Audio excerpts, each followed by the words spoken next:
Hello guys, നമുക്കൊരു book mark ഉണ്ടാക്കിയെടുത്താലോ? ഇതിനായിട്ട് വെറും കളർ പേപ്പർ മാത്രം മതി. കളർ പേപ്പർ ഇല്ലെങ്കിൽ കളർ അടിച്ച് വരെ എടുക്കാം. ഞാനിവിടെ ഹാർട്ടിൻ്റെ ഷേപ്പാണ് ഉണ്ടാക്കാൻ പോകുന്നത്. അപ്പോൾ ഹാർട്ട് എന്ന് പറയുമ്പോൾ ഒരു റെഡ് കളർക്ക് ഇരിക്കുന്നതല്ലേ അതിൻ്റെ ഒരു ഗുമ്മെന്ന് പറയുന്നത്. അപ്പോൾ ഒരു സ്ക്വയർ പീസ് ഓഫ് പേപ്പർ എടുക്കുക. അത് ഹൊറിസോണ്ടലി വെർട്ടിക്കലി പകുതി വെച്ച് മടക്കണം. ഓക്കെ, എന്നിട്ട് നമ്മൾ ഹൊറിസോണ്ടലി മടക്കിയില്ലേ, ആ ഭാഗം ഒന്നും കൂടി പകുതി വെച്ച് മടക്കി ഇതുപോലെ തിരിച്ചെടുത്ത് ഈ ട്രയാങ്കിൾ പോലെ രണ്ട് സൈഡിലും ഒരു കോർണറിലായിട്ട് അതിങ്ങനെ മടക്കി കൊടുക്കുക. ഞാൻ പറയുന്നതിനും കാട്ടി നല്ലത് നിങ്ങളത് കണ്ട് ചെയ്യുന്നതാണ്. പറഞ്ഞാൽ കുളമായി പോകും.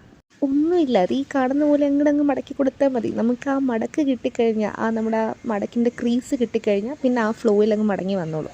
എനിക്കിങ്ങനെ നല്ല നല്ല ശീലങ്ങളൊന്നും ഇല്ലാത്തതുകൊണ്ട് ഇതെനിക്ക് പ്രത്യേകിച്ച് യൂസ്ഫുള്ളൊന്നും അല്ല. പക്ഷേ വായിക്കുന്ന പിള്ളേരുണ്ടാവുമല്ലോ, അവർക്ക് ഇത് അടിപൊളിയായിട്ട് യൂസ്ഫുൾ ആവും. കാരണം ഇത് ഭയങ്കര ഹാൻഡിയാണ്, ഒപ്പം നല്ല ക്യൂട്ടുമാണ്. ഇങ്ങനെയൊക്കെ ഉണ്ടാക്കി കൊണ്ടുപോയാൽ സ്കൂളിൽ പൗച്ചിലോ ബോക്സിലോ ഒക്കെ കൊണ്ടുപോയി ടീച്ചർമാർ പകുതി വെച്ച് നിർത്തുന്ന ആ പേജിലല്ലേ, അതിലിതൊക്കെ അങ്ങോട്ട് ഇറക്കി വെക്കാമല്ലോ. ഇഷ്ടമായാലും ലൈക്കും സബ്സ്ക്രൈബും.